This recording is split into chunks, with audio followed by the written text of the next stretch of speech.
writing this book was really going against so many of the messages that we have heard about finding community. So my first book centered on what do you do if you were born into a family that was not this dream family? What do you do if then you also can't find these dream friends, you also can't find this dream partner, and you're forced to be more alone than we're told everybody else is?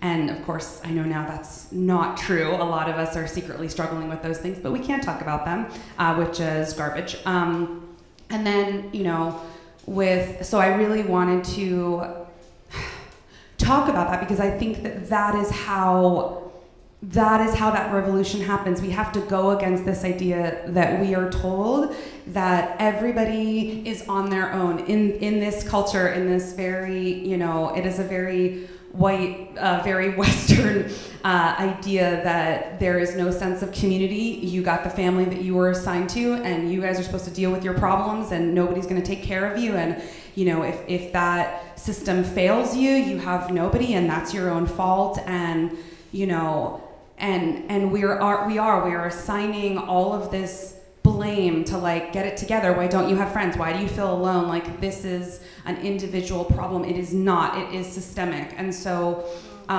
it has been very scary but very necessary for me to talk about how much shame I was holding in because I thought that I had failed by by not being able to find this community because I was different. And I really, for me, so much of my writing is I want people to know that if they have not found this community, it is not due to their lack of worthiness. It is not an individual failing. I think it is a systemic failing that we should be. One of the most beautiful things that I noticed during the pandemic, however brief, was this sense of community support. That we are all in it together, and if one person is facing a hardship, it is up to us to back each other up. That is the way that it should be. And then it sort of was this blip, and that kind of faded, and I think that is something that should be there all the time.